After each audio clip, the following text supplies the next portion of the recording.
So, welcome to the In Vivo Project Podcast, where we talk about real world, real life scenarios that encourage men to embrace vulnerability so they can experience life to the fullest. My name's Eric Payton, and today I'm joined by a great friend of mine, Josh Hill. Josh is a husband, father, state champion quarterback, coach, entrepreneur, and real estate agent. Keep it going. Josh, thanks for coming on board. We've been friends for almost 20 years, which is just crazy to think about because it feels 18 years. Yeah, 18 years, man. It feels like we've known each other for a super long time, but at the same time, it feels like, I guess that's just a result of being just really good friends. So it's so good to have you. And I'm honored to have you on the podcast, man. We've really become great friends.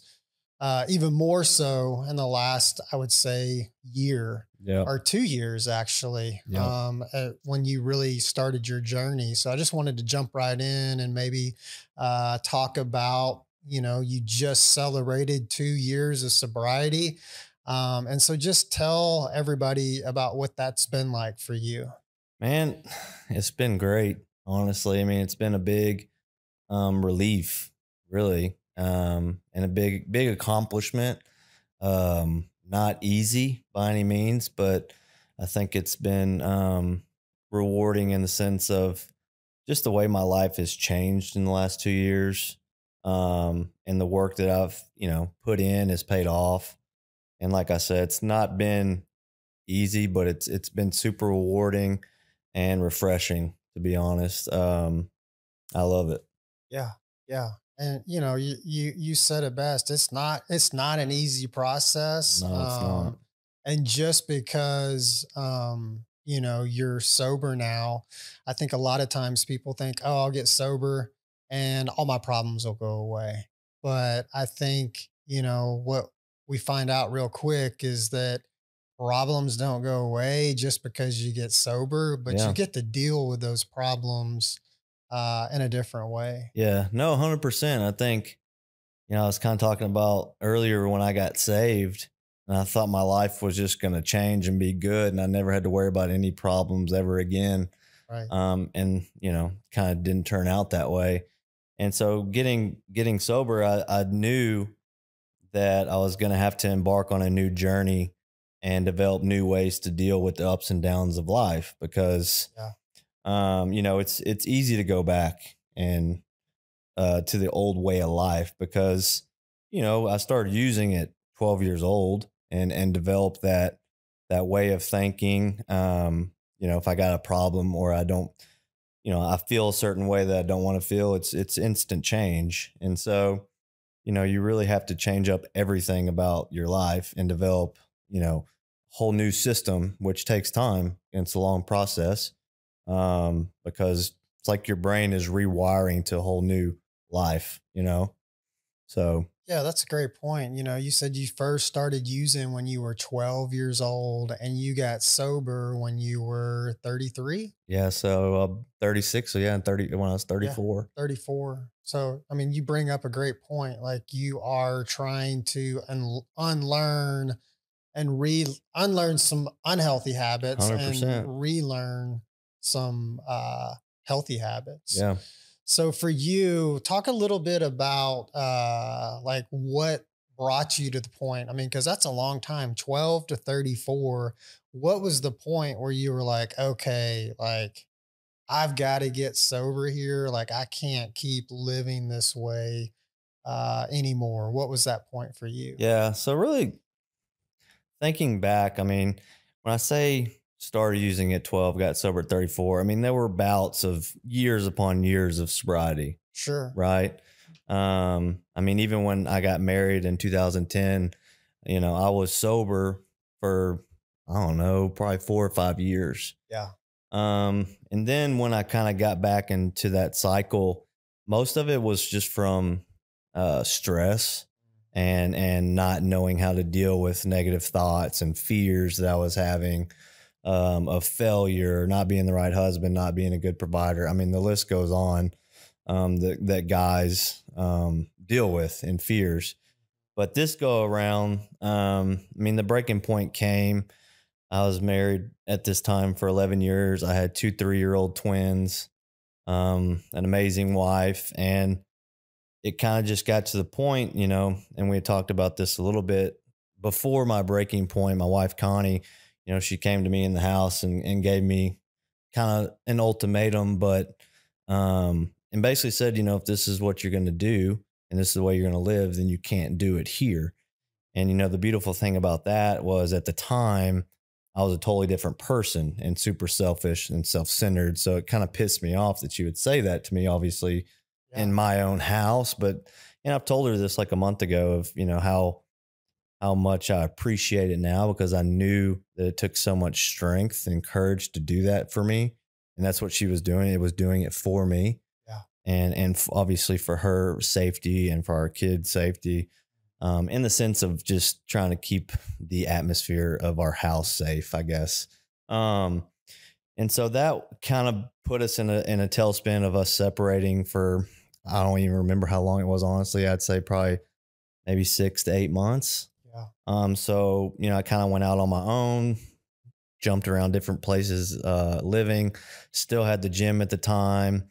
We were still obviously talking, and we were still actually trying to work through it, going to therapy and, working through our issues, obviously, but I never could actually work through them because I was never sober during that whole time. Yeah. But the breaking point kind of for me really after that of not being at home, not being involved in my kid's life, not being involved in my marriage, and really kind of thinking this, this is all, I didn't know it was going to work out. And it kind of came down to, I guess anybody's breaking point when they're kind of just thinking like, what happens next? And for me, I remember kind of sitting in my truck and I was like, if I continue down this road, I will lose everything. That's my wife, my kids, my business, myself. You know what I mean? Yeah. And so I really had to make that choice of, I knew I wanted a better life and I knew I didn't want to keep living this way. I just didn't know exactly what to do at that point. And then, like I told you, Connie, and a lot of our talking was never productive, right? During that period of time. But I remember she sent me this text message, that basically just said, just in summarizing that, she loved me. She wanted to fight for our marriage, and then she wanted it to work out. Yeah. And that broke me. It was almost like God reaching down from heaven and grabbing a hold of me and like him saying, "Hey, this is how much I love you." Yeah. And when she said that, it broke me. Yeah. And so I'd have to say by her doing that was probably the turning point of me getting sober. And then one last thing about it was a couple days before that, and I think I'd actually reached out to you after that. Yeah. We were talking. And so we were talking, I was kind of broken in a dark place, but I was ready. I was ready to get to whatever the next point of my life was going to be. Anyway, so I was driving in Tyler, going 65 into 45. I'd been, doing my thing all day long. Connie had went to a therapy session that morning, and like I said, I was doing my thing all day long. So I get pulled over at 1 a.m. by a motorcycle cop, which if he ever hears this podcast, I thank you very much. But, I got pulled over and this peace came over me. Like I knew I was going to get arrested, but I actually had this peace that came over me that I was like, well, at least it's over. At least I can be done with this. And, lo and behold, I kind of just told him what was going on in my life. I was pretty honest with him, and he let me go home. And 3 days later, I was, in a rehab center, getting healthy. Yeah. And I think that's such good advice for anybody that's listening that has a loved one that's struggling, or a husband that's struggling, or a wife that's struggling, whoever that may be, and you want to help them. Really, the best thing you can do is exactly what you just laid out, which is you really need to set a boundary and say, hey, listen, if you're going to keep doing this, then you can't continue to be in my life. Yeah. But then the second part of that, which you talked about, is when Connie, your wife, said, "Hey, I love you. I want to fight for you. I want our marriage to be better. And I want you to be better." And so that's the second part of that is can't be in my life if you're doing this. But when you're ready to get better, I'm ready to fight for you. Yeah. And then I think 100%. and I think the third thing is that Um, so many people out there are really struggling. So if anybody's listening to this podcast right now, I want you to make sure you just heard what Josh said was that this peace came over him when he finally said, "Hey man, enough is enough." And I've seen that over the years where it's just like, I'll do an intervention and everybody's like, "Well, how did you get that person to go?" And I said, "Listen, man," I said, "I'm not walking into somebody's life that everything's going great. It's actually the complete Right. opposite. It's a nightmare." And people are looking, they're just waiting and they don't know how. And there's a lot of shame and guilt Yeah. around that. So talk a little Yeah. bit about, maybe for that person who's listening right now that's currently struggling, and maybe what advice you would give to that person. Yeah, I mean, I would just tell them, I mean, cuz I remember being there and it's dark and it's hopeless and it's you just don't know what to do. But also I remember specifically wanting a life, I just didn't know how to get it. And the pain of not getting it was so much that I was just like, well, I'm just going to keep doing what I'm going to do because I don't want to be a failure. Yeah. You know what I mean? So I would tell them, to have hope and to believe that life can and will get better as soon as you start reaching out for help. Yeah. You know what I mean? And there's guys out there, there's you, there's me, there's guys out there that, God has strategically placed in their lives. I mean, he did it for me. He can do it for anybody else. Yeah. That they're there as soon as you reach out. It's like the map is just laid out for you to get better. And Yeah. it's like I said at the beginning, it's not easy. It's very hard because you have to relearn a lot of life, Right. you know? Yeah. And that's a great, and again, that's why, I want to start this podcast and I want to have guys on here like yourself that have been through it. They've been there, done that, got the t-shirt, and they know the things that work, and the things that don't work. And it's not rocket science. We talked about that because, we were talking a lot about, the things that you do on a day-to-day basis to continue on your journey. I call it a wellness journey. Yeah. We're talking about addiction and mental health, but really that is wellness. What are the things that if we do continually on a day-to-day basis, promote wellness in our lives? So talk a little bit about what that looks like for you. Yeah. And so, one of my not favorite sayings, but the program that I follow, in the book, it says that a lack of power is our dilemma. And, we never had a drinking problem or a substance problem. We had a thinking problem. And so those two things always really stuck with me. And so for me, like my day, like as soon as I wake up, my thinking has to be grabbed a hold of and put in the right direction, I guess is Right. better Because, words. yeah, because again, we're talking about trying to unlearn Right. some old patterns that have Yeah. been going along for a long time. Right. And so for me, when it comes to like if a lack of power is my dilemma, then I probably need to tap into a power that's greater than me and get some healing, get some resources, get some, renewing my mind. And so that's what I do right when I wake up is I get with God, you know what I mean? And whether it's reading and some writing and some meditating, and I ask him to lead, guide, and direct my thinking because my thinking has gotten me into some pretty bad places. Yeah. And I believe that he's going to, you know what I mean? So I have those times in the morning, which are great. And then I go work out because working out has always been a big deal for me. Taking care of my physical body and then taking care, obviously, my mental, my spiritual, because it all goes together. I mean, we know that. And when I'm doing that, that's really when I feel at my best. And I feel that, whatever I put my mind to, that, it's possible that it could happen, Yeah. Yeah. And I think that's such a big thing, especially for me here recently. I've really been leaning back into, what a lot of people call higher power. I call God. But man, it is such a relief to say, hey, like, you know, I don't know exactly what's going to happen today, Right. but I'm trusting you.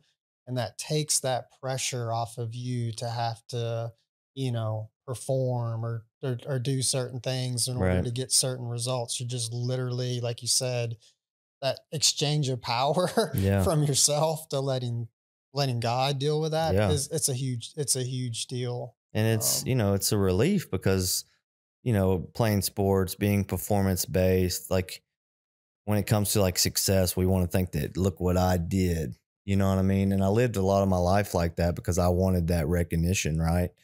But I also look back at where it got me. And so right, I had to learn the hard way of, there's nothing in this life that is meant for me to do alone. You right, know what I mean? It's just, yeah, it's not possible for me. And so for me, I rely on, you know, doing what I need to do to be more God centered, not self centered. yeah. And then having that accountability, I think that's huge. You talked to, earlier we were talking about having that accountability. Yeah. And again, that's why I enjoy doing what I'm doing is because I know there's an element of accountability that you can't replace if you Yeah. try to do this on your own. And I think especially for men, like you said, it's we live in such a world where it's just like, oh, I'm gonna do all this, and I've got all the answers. And Right. in reality, I don't think anybody's got all the answers. And having other guys around you that are like minded, I don't really think you can put a price on that. It's Yeah. it's And I invaluable. always look back at when I reflect over my life, right? And I was a big team sports guy. Like I Yeah, was never in individual sports. And I always thrived if I was on a team. And so now that I'm older and in business and married and have kids, like I have to have a team built in around me because Josh will quit on Josh easy, but I will never, quit on a team or my teammates. yeah, And that's guys in my life. Like I have an accountability partner about my morning readings and writings. I have a coach in you when it comes to just life. yeah, I have people that meet me to work out. Like I right, don't do anything alone. yeah, Like I'm not meant to do anything alone. yeah, You know what I mean? Or no one is for that right, for that yeah. matter. So again, hear that loud. Everybody who's listening out there, I want you to hear that loud and clear. The more accountability you have around you, the more chance you have for success. 100%. Um, so the other thing that I wanted to talk about a little bit today is your transition, because for 8 years you owned a athletic facility that specialized in athletic performance. And the last year you've transitioned from that into the real estate market. For sure. Yeah, the transition has been great. One, it's a lot more peace in my life, which I want to be doing things that bring peace, especially things I'm passionate about. But when I 2 years ago I was ready to get out from the gym industry and do something else. It just wasn't time yet. But the transition has been great in the sense of for 15 years of being in the fitness industry and then the 8 years of owning and operating a gym, my passion has always been people listening to what they need and then giving them the map or the blueprint to get them that result. And so when it came to transitioning into real estate, it was really the same thing, except instead of, training them or getting them in shape and getting them better at their sport, is now the product just changed. So like I didn't have to change who I was. I didn't have to change anything that I was doing or that I was good at. It just transitioned really well because I love people and I love to get them a result. And it's been really fun. Yeah, and I think there's a lot of guys out there that get stuck with that transition. So I just want to just encourage you that, man, it's really been an inspiration to watch you go from something that, you could have kept doing the gym business. Like you knew how to do it. You could have forced yourself to stay in that. And I think a lot of guys get stuck in that when in reality, the next thing that they're doing is really what they're supposed to be Right. doing. And you take those, just like you said, it's all principles, whether we're talking about football, whether we're talking about athletic training, whether we're talking about real estate, whatever it may be, it's all those same Yeah. principles. And I loved how you said, not going to have to change the person I am. I'm just actually evolving into the Right. person I'm supposed to Yeah. be. And So with that, it kind of comes back to the accountability thing. Is like I would have kept doing it and struggling and being frustrated and hating my job if I didn't have guys around me that I could vent to and be honest with. And they're like, we got to get you out of there. yeah, Because I right. remember talking to you and you Yeah, probably could tell, I was like, man, he's stressed and ready to move on. yeah, And I remember you saying, it's like, we got to get you out of there. And by you just saying that to me at that point to where I was so encouraging. Like, man, he cares and wants to help me figure it out of a way to do that.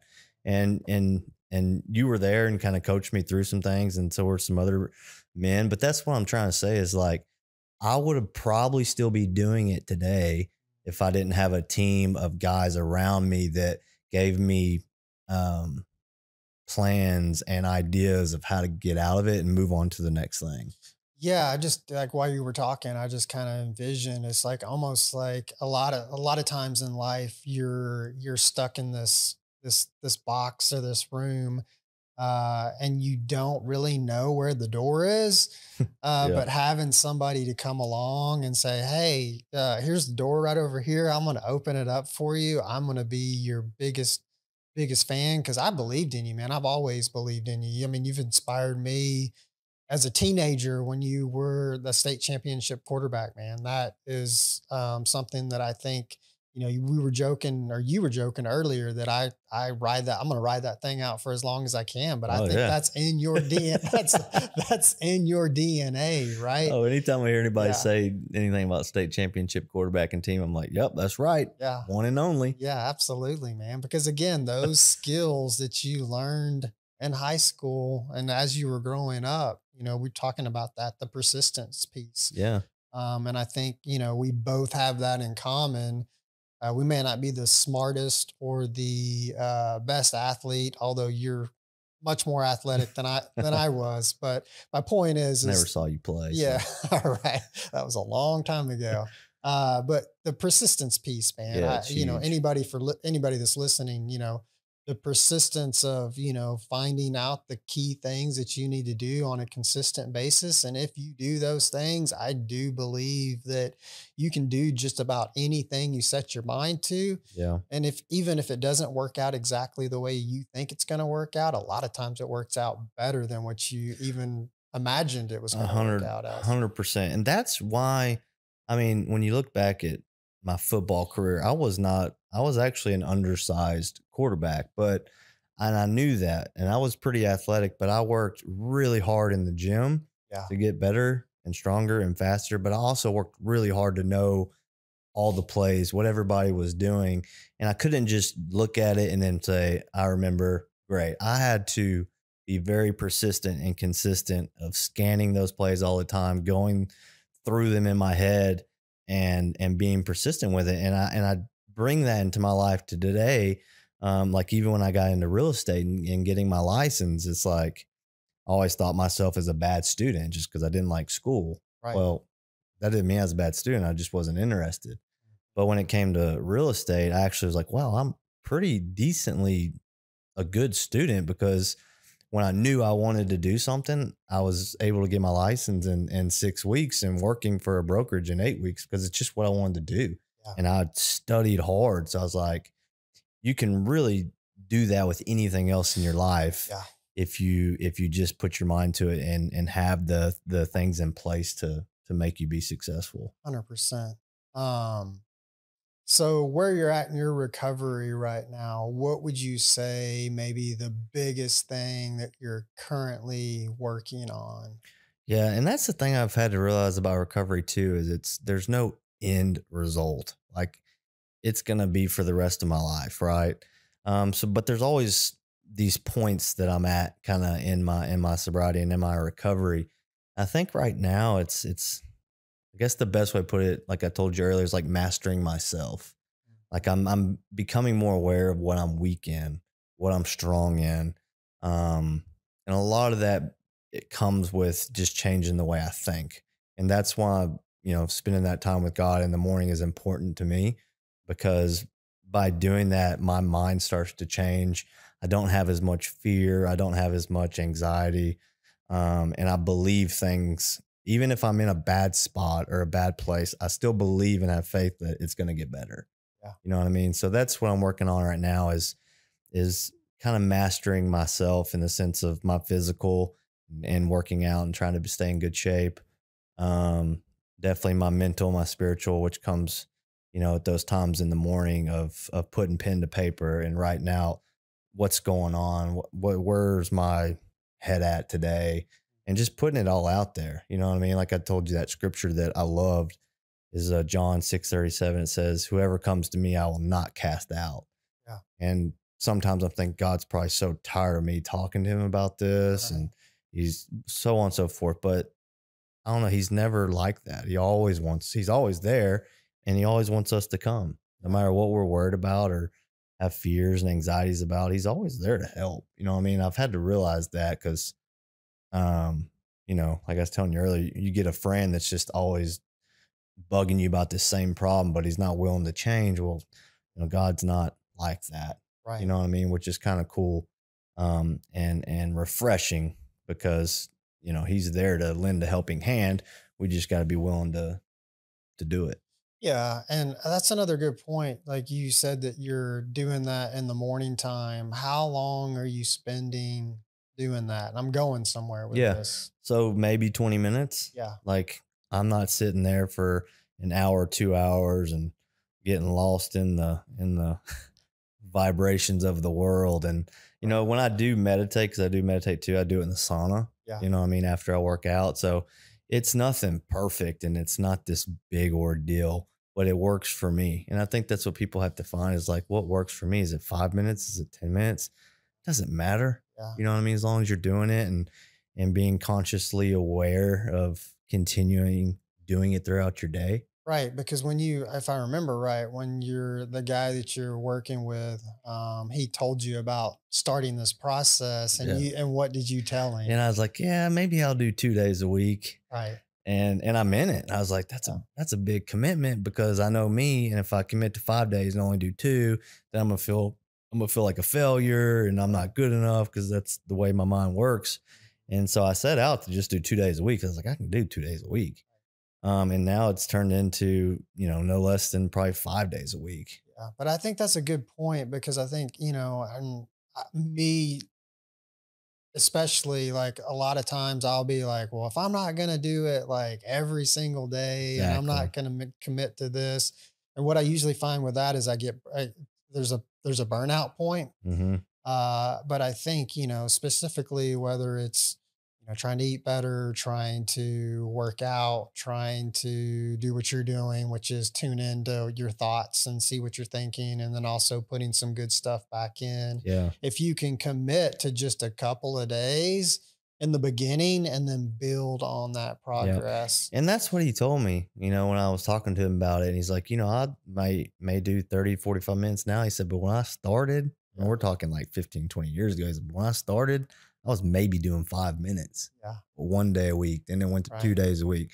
And that's why I love the book Atomic Habits, because it talks about that and talks about developing a system, but starting small, Right. like whether that's one push up a day or whatever. Well, after 20 days of doing one push up, you're going to be like, well, I can do more. Yeah. And so it's just about starting small and then having that snowball effect. Yeah, and then I think the other thing I like that you said was that, you're really tuning in to what your thoughts are, Yeah. because the person we talk to the most all day long is ourself, Yeah. so if you can get, especially in a world like today, because it's so easy not to tune in, whether I'm on my phone or I'm watching Netflix or I'm doing something to take my mind off of what my Yeah. internal dialogue is. And, I don't think we're complicated people. I think it's really, we're really pretty simplistic. And so my point is I think if you can tune into those thoughts and see a certain pattern, then you can set some things in place to kind of turn that thought process around, Yeah. 100%. which I think is huge. So the last thing I really wanted to talk about is, I know you're into the real estate business now. But you and I have also had some side conversations. And one of the big reasons why I wanted to have you up here is because I think one of the other things that you want to do besides real estate is you really want to get into the coaching industry and do some coaching like what Yeah. I do. So talk a little bit about that. Yeah. No, 100%. Like the word that comes to my mind or the phrase is like, I didn't have to go through that pain for nothing. You know what I mean? I think a lot of our experiences can be used to help other people to help build strength in their lives. And I've always been a coach at heart. I have coaches when it comes to sports, all in my family. So I've always had that spirit of a coach in me. And sometimes Connie gets mad at me when I try to coach her. But when it comes to like other guys, which I've done a little bit of, um, that passion to coach other guys through life, wherever they're at, whatever they're dealing with, doesn't have to be substance or alcohol or any of that stuff. It's when you get to help other men see that light bulb come on and you can talk to them about something that they're dealing with that you've dealt with, Yeah. you can really start to, change people's lives. And that's something that I'm looking to obviously do and help other men because I get the struggle, especially if you're married, have kids, and in business, it gets very overwhelming. Um, Yeah. and so, those are the guys that, I really want to reach out to or them reach out to me and really help them through those things because, like I said earlier, they're not meant to do it alone. And I know the guys that have helped me. And so now I'm just looking to continue that wave of helping other guys. Yeah, and I love what you said. It's not just about obviously you've got life experience with addiction. So obviously that puts you as a shoe in to be able to do that. But you've also experienced life as being an entrepreneur, life of being a husband, life of being a father Yeah. to two kids, and just life in general, life of growing up in sports. And again, I'm going to throw it in one more time, state champion quarterback. We're going to ride that one out. Oh But yeah. I think that's huge, man. And so I just want to encourage you that like, I see great things for your future as being a coach. And I know, we were talking about at lunch earlier. It's like, hey, what if you had had a coach when you were 18 to 25 Yeah. during that time period? Because that's such a crucial time, especially for guys, because guys brains don't even fully develop until they're Yeah. 25. So to have somebody Yeah. to be alongside them. I mean, I think at the end of the day, things probably would have been different. You know what I mean? Not saying some of the same things might not have happened, but I would have had someone, as in a coach standpoint, to help me through those things, to talk to me about how I was feeling, how are you thinking, what's next. And I had those kind of coaches in football, but not like a life coach to really help you navigate through life. You know what I Yeah. mean? I never really had that. But if I did, things could have been different. I don't know. Yeah. I couldn't tell you, but they would have been, I would have been probably a little better off Yeah. to say the least. Right. Few less, Quicker. yeah, Who knows? yeah, few less bumps on the head. Yeah. Well, that's awesome, man. I'm so grateful for having you on today. Um, if you're um wanting to get a hold of Josh, how did they get a hold of you? I mean, you can hit me up on the gram. Yeah. Everybody's on the gram these days. Josh Yeah. Hill Realtor, pretty easy to remember. Probably there. I'm on Facebook, but I'm on Instagram the most. Yeah. Not a big TikTok guy or anything like that, but I can be if I need to be, but probably that or however else. Yeah, sounds good. All right, man. Well, thanks so much for coming on. I'm looking forward to having you on more episodes as we kind of continue to walk this journey out and do some things that, you and I have been talking about, which is adding some coaching and some other things Yeah. that we can talk about at a later time. Yeah. Well, I want to thank you for having me and obviously being a huge part of my life, being there for me in some bad places and being willing to help me along the way. I mean, I wouldn't be sitting right here doing this if you didn't kind of start you know, that car in the right direction. I know that much. Thanks so much, man. You did all the heavy lifting, but it's been an honor to work with you. Yeah. I All love you, right, man. dog. Love you too. Boom.